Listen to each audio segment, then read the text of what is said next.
مصر بتسلم عليكو، بتناديكو بتناديكو، ايدنا في ايديكو نعمل معجزات. مصر فاتحة لكم ايديها، كله يتراهن عليها. مصر تاني هتبني الأهرامات.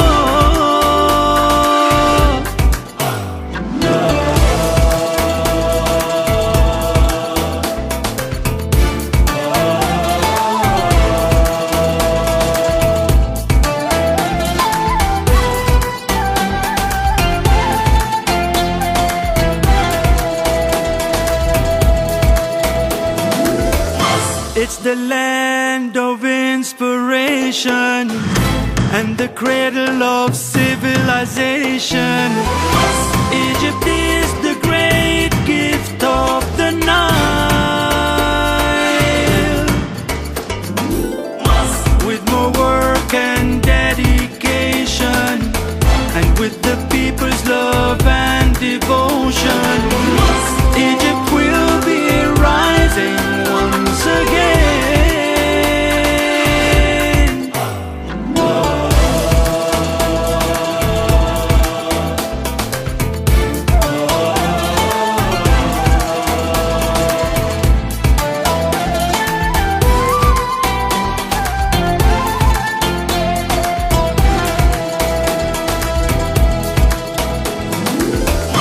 Pour l'Égypte de nos jours, peuple uni et plein d'amour, traçons tous ensemble le bon chemin.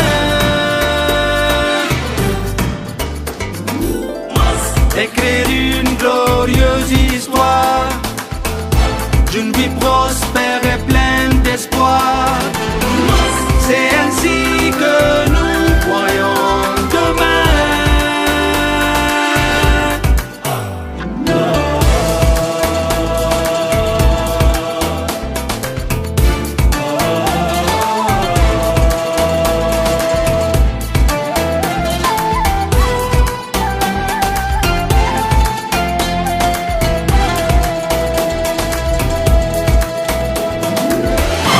مصر بتسلم عليكو، بتناديكو بتناديكو، ايدنا في ايديكو نعمل معجزات. مصر فاتحة لكم ايديها، كله يتراهن عليها. مصر تاني هتبني الأهرامات.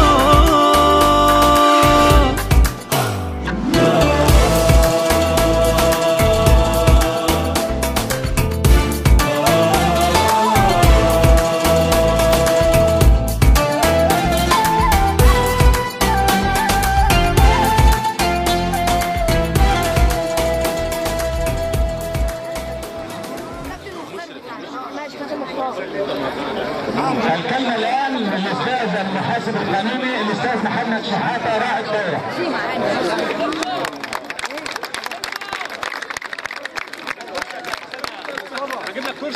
بسم الله الرحمن الرحيم.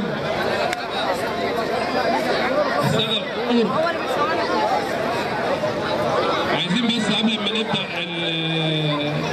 حفل الدورة بنرجو من السيدات كلنا نقف دقيقة أحداث عن الحادث الأليم اللي طنطا فقدت أعز أبنائها النهارده في أتوبيس مدرسة المدينة المنورة.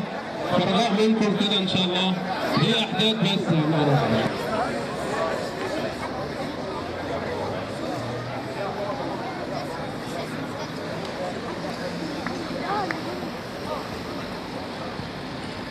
شكرا يا جماعة، شكرا لك.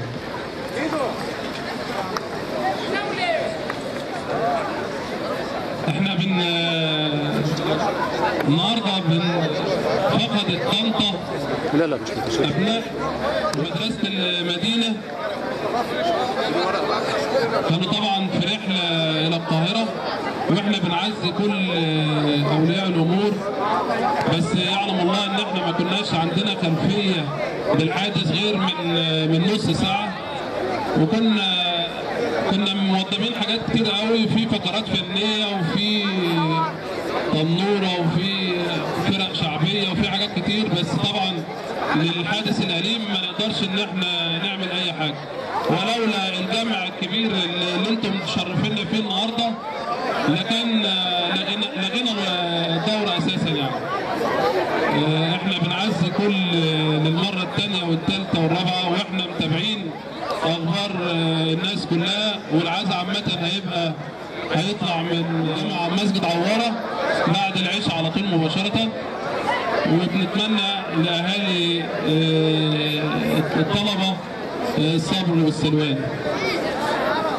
معلش كان في حاجات كتير قوي كنت عايز اعملها النهارده، بس الحادث مؤثر فيها شويه، بس احنا نقدر ان احنا نقول يعني بموجز كده ان احنا جايين النهارده الحمد لله، بحيث ان احنا بننشط الشباب والرياضه، وبنحاول بقدر المستطاع وبنسعى وبنعمل جاهدين ان احنا نتفاعل مع الناس، وان احنا نقدم شيء كويس نبدا من خلاله ان الناس تستفاد بيه. الرياضه هي اساس عمد الامه، هي تعتبر العمود الاساسي والفقري لجميع الشباب بتوع مصر. بنحاول ان احنا على قد ما بنقدر ان احنا ننمي فكر الشباب بما نستطيع، يعني بما ربنا ألهمنا بشيء من الحكمة والصبر، ان احنا نقدر ان احنا نقدم خدمة او نقدم يد المشاركة لكل ابنائنا من الرياضيين وجميع الانشطة الرياضية. طبعا مش هننسى ان احنا نتكلم عن معاناة الفرق اللي موجودة في طنطا بالنسبة للدعم المادي او الدعم المعنوي من وزارة الشباب والرياضة. بنتمنى من ربنا ان احنا في الفترة الجاية ان احنا نبدأ جاهدين في ان احنا في كثير من الفرق زي حافة وعمال طنطا والسكة وعصباصون وأندية كتير جدا وبراعم مصر، نبدأ من خلالها نوجه جميع التنفيذيين بان هم يهتموا بالنشاط الرياضي اللي موجود. والحفله اللي احنا عاملينها النهارده ان شاء الله بنوعدكم ان احنا نبدا في تكرارها في يوم تاني وفي حدث تاني، واحنا عارفين احنا عاملين دوري مصغر.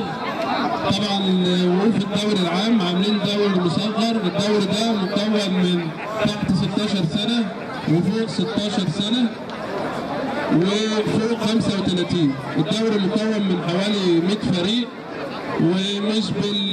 مش كاس، هو دوري. بنقول كل مجموعه مكونه من 5 فرق، الخمس فرق بيلعبوا 4 ماتشات. فان شاء الله الدوري ده مستمر لمده 20 او 25 يوم، نبدا من خلاله نتفاعل مع الناس ونبدا نكتشف المواهب اللي موجوده في الفرق، بحيث ان احنا ان شاء الله نعمل منهم فرقتين 3 ويبقوا نواة حسنه نقدمهم لبعض الانديه. كل سنه وانتم طيبين، وبنعتذر مره ثانيه عن في فقرات كتير كنا نتمنى ان احنا نقدمها، بس الحادث ده قدر الله ما شاء فعل. ربنا يلهم اهله الصبر والسلوان، وكل سنه وانتم طيبين.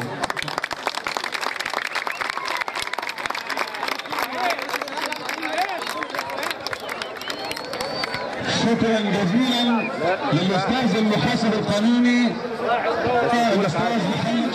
اخلي الملعب خلاص، اخلي الملعب كله اللي هيقعد يلا يا جماعه. محمد شحاته يلا يا كابتن، يلا ايده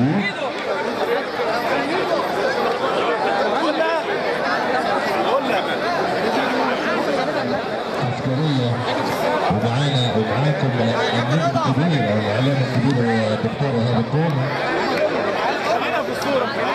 والاستاذ عصام ابو بكر المتحدث الرسمي من مدينه النساء، وطبعا الكابتن نبيل مراد لاعب نادي الرغبيه القديم. اهو افتكروا بقى ده هيبقى نجم كتير، خلي بالك. وصورة تذكارية أستاذ محمد شحاتة يتوسط كده الفرقتين. منظر أكثر من رائع، يا سلام. قناة النهار وقناة الدلتا وجميع القنوات التي تتابع أحداث ومهرجان الدورة. طبعا فريق هنسميه بقى فريق السقا، فريق السقا مع فريق عبد الحافظ. ضربة البداية مع الأستاذ محمد شحاتة، وخلي بالك نازل التفاؤل، نازل التفاؤل اهو، الراجل ده وشه كله تفاؤل يا جماعة اهو على طول. وضربة البداية وكعبة الكورة على طول لفريق عبد الحافظ، السيد عبد الحافظ، والعادة على محمد توفيق للشرقاوي يلا عرب. يا سلام، وكأنها ضربة جزاء، ولكن على طول يتألق ويتجمل حماسة ويطلعها بره. عبد الحافظ كان لمحمد توفيق نجم طبعا. بسم الله الرحمن الرحيم. على ملاعب محمد شحاتة دورة الرياضيين برعاية الأستاذ محمد شحاتة. إبراهيم الشرقاوي المشرف الأمام على البطولة، أهلا وسهلا. أهلا بيك، أهلا بحضرتك. إيه الموضوع النهارده؟ والله الأستاذ محمد شحاتة يعني هو راجل من أخلاقه وكرمه، فإحنا كلنا واقفين جنبه. هو الراجل طلب مننا إن إحنا نعمل له دورة، والدورة دي مجانية، وعايز الشباب كله، عايز يعمل حاجة للشباب وعايز يخدم الشباب، فطلب إن إحنا نعمل له دورة من جميع الأعمار، من براعم 12 سنة و13 سنة و14 سنة وفوق السن من 17 ل 25 سنة، وفريق كمان عشان ما نحرمهمش برضه من اللعب ان هم فوق ال 35 العواجيز زي حالتنا كده. فعاملين 4 مراحل، والدورة دي مجانية، وإن شاء الله بيبقى فيها هدايا وجوائز قيمة. طبعا الأستاذ محمد ما رضاش يعلن عنها، حاسس ان هيدي جوائز للاول والثاني من كل مجموعه من ال4 مجاميع، وفي نهايه الدوره كل الناس المشاركه معانا في الدوره هياخدوا هدايا قيمه برضو من الاستاذ محمد. وحضرتك زي ما انت شايف كده كل الناس جايه تشارك، الناس جايه بحب، جايه كلها متطوعه، اي حد عايز يجي يشارك، عايز يعمل اي حاجه للراجل ده، لانه الاستاذ محمد طبعا من الشخصيات المحترمه والشخصيات الكويسه، عشان كده كلنا يعني واقفين جنبه وبنحبه وبندعمه، واحنا وراه في اي حاجه. مش بالتوفيق يا كابتن. الله يخليك يا شكرا. كابتن محمود السقا واحد من افضل اللعيبه اللي جت في طنطا، واللمسات ما زالت موجوده الحمد لله. يعني الحمد لله رب العالمين، بس مش قادرين برضه. اللمسات موجوده، لكن احنا جايين النهارده برضه بنحاول ندعم الاستاذ محمد شحاته، ربنا يوفقه ويكون في الصالح ان شاء الله، وربنا يوفق الجميع ان شاء الله. رايك في البطوله؟ ايه معلش، رايك في البطوله؟ انا شايف ما شاء الله في تجمع كبير جدا من انديه طنطا كلها، واتمنى ان يبقى الحاجات دي كتير جدا، وتجمع شبابي جميل، اتمنى ان هو يستمر على طول. تعرف ان الرياضه اليومين دول بتمر بظروف خاصه شويه، اتمنى ان الحاجات دي تقرب الناس شويه لبعض. كره طول عمرها، والرياضه بصفه خاصه وكره القدم بصفه خاصه بتجمع الناس زي ما حضرتك شايف. اتمنى الموضوع ده يزيد وان شاء الله ان شاء الله. كابتن السقا فين دلوقتي؟ انا مدرب ماسك سكه حديد طنطا، كنت السنه اللي فاتت مع طنطا انا والكابتن رضا عبعال، والسنه دي ماسك نادي سكه حديد طنطا. بالتوفيق. الله يخليك، الله يخليك.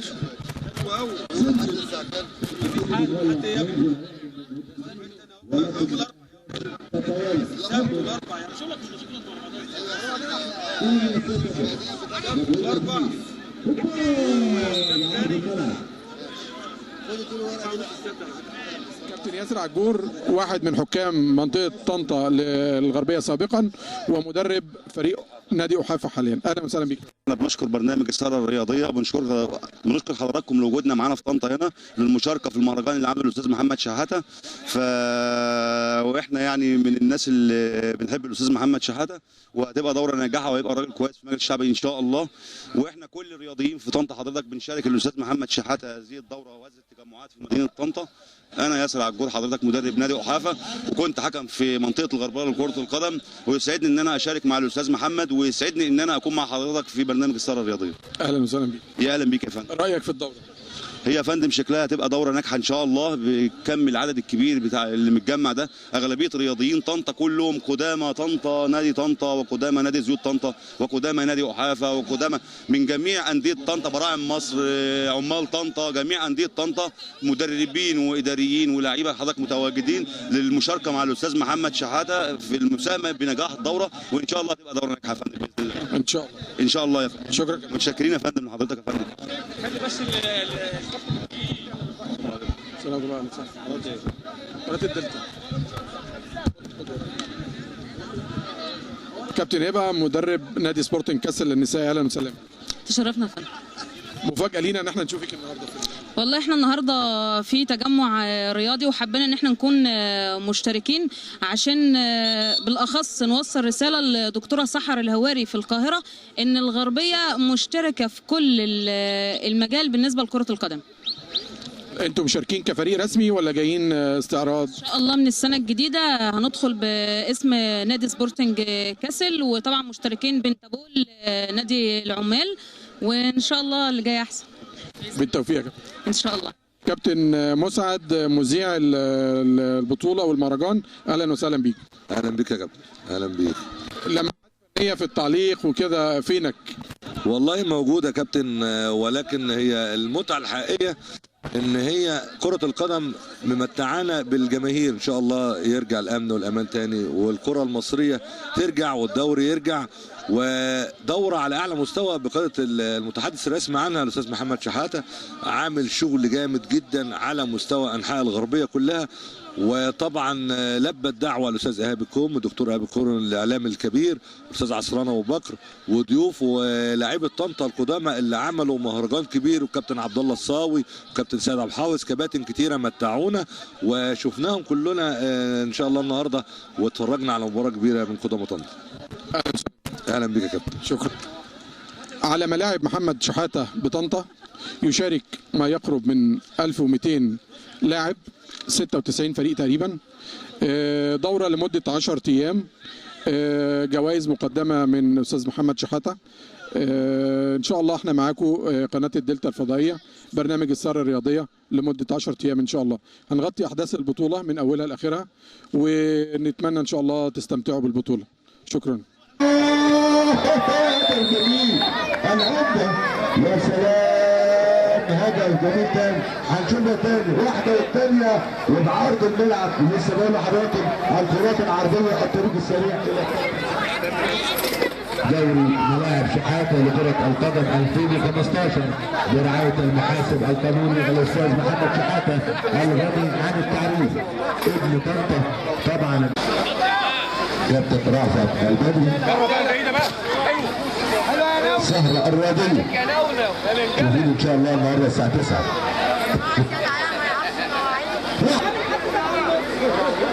يا عبد الله برافو، اضغط عليه. بعرض الملعب كابتن طارق السنهوري والكابتن مصطفى السنهوري المتواجدين والمتحدثين الرسميين عن هذه الدورة، ايضا يترأسهم الاستاذ محمد شحاته.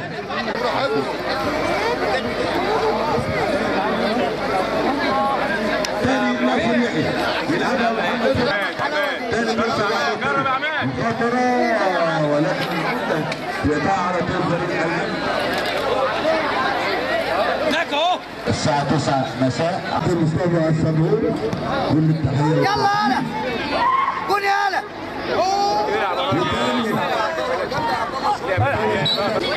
واحد يخش يضغط عليه من يلا ولكن يا ولد يا ولد لحقها كده، ولكن كانت هتخش. يلا ناصر يحيى، ولكن الكرة بره. وحسن عبد الحميد ورضا عمران وناصر يحيى، محمد عبد العزيز، ابراهيم انور، كريم الشرقاوي، اسامه الشرقاوي، مصطفى الصنهوري، وناصر عبد الحميد وسمسم وهاني فوزي. تاني واحده والثانيه باسم لهاني اول باول، وايضا قناه الدلتا وكل القائمين على هذا العمل الجميل على راسهم الاستاذ محمد شحاته المتحدث الرسمي عن هذه الدوره تحت رعايه المحاسب القانوني محمد شحاته.